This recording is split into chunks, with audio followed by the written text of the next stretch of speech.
কম বেশি সবাই কোরআন পড়তে পারি, কিন্তু সহি শুদ্ধ করে কজন কোরআন তেলাওয়াত করতে পারে? তো আমি সহি শুদ্ধ করে কোরআন তেলাওয়াত করার জন্য এই চ্যানেলটি খুলেছি এবং সেখানে ভিডিও আপলোড করছি, যাতে করে আপনারা সহি শুদ্ধভাবে কোরআন শিখতে পারেন। তো আজকে মত এক প্রকারের, আজকে মত 5 প্রকার, মানে 4 আলিফ করে টেনে টেনে পড়ব, এরকম নিয়ম কানুন 4টি রয়েছে। তার আজকে দ্বিতীয়টি মদ্দে লাজিম কালমি মুসাক্কালের পরিচয়। মদ্দে লাজিম কালমি মুসাক্কালের পরিচয় আজকে বলবো, এবং এটি বুঝে আমরা কোরআন শরীফের ভিতরে প্রয়োগ করে শুদ্ধ করে তেলাওয়াত করব। আমি যদি প্রত্যেকদিন একটি করে নিয়ম বলি তাহলে আমাদের মুখস্থ রাখা সম্ভব, এবং একদিনে যদি 10-12টা নিয়ম বলি তাহলে আমরা মুখস্থ রাখতে পারবো না এবং আমরা প্রয়োগ করে এভাবে পড়তে পারবো না। আজকে একটি নিয়ম বলছি, অবশ্যই মনোযোগ সহকারে খেয়াল করবেন, এবং এই অনুযায়ী আমরা কোরআন শরীফের ভিতরে প্রয়োগ করে সহি শুদ্ধ তেলাওয়াত করবো ইনশাল্লাহ।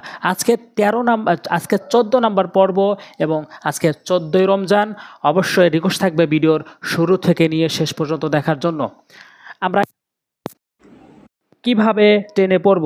4 আলিফ করে টেনে পড়ব, মানে 4 সেকেন্ড, 3-4 সেকেন্ড, অর্থাৎ পরপর 3টি আঙ্গুল তুলতে যতক্ষণ টাইম লাগে তত টাইম আমরা এই 4 আলিফকে টেনে পড়ব।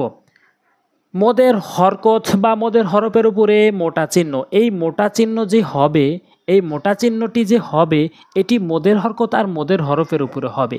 এখন মদের হরকত আর মদের হরফ যদি চিনতে না পারি তাহলে কায়দা বুঝতে পারবো না। মদের হরকত হচ্ছে খারা জবর খারাজের উল্টো পেশ, আর মদের হরফ হচ্ছে জবরের বাম পাশে খালি লিফ থাকবে, জেরের পরে যজমালা ইয়া থাকবে, এবং পেশের পরে যজমালা ও থাকবে, ওইটি হচ্ছে মদের হরফ। তো মদের হরফ হচ্ছে দত আলিফ জবর দ, জবরের বাম পাশে খালি লিফ, এটি মদের হরফ।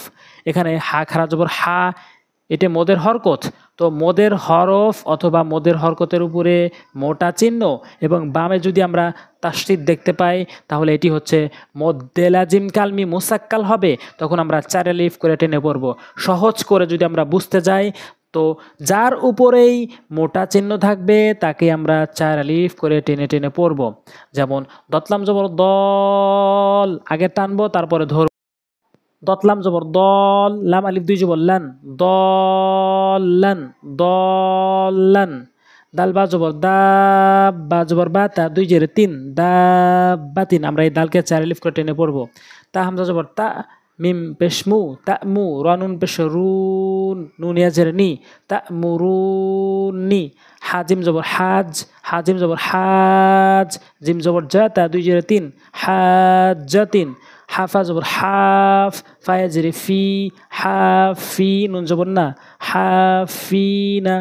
ইয়া পেশ ইউ, হাজিম জবর হাজ, এই হাকে আমরা 4 আলিফ টেনে পড়বো, কারণ উপরে মোটা চিহ্ন বামে তাসদীদ এসেছে।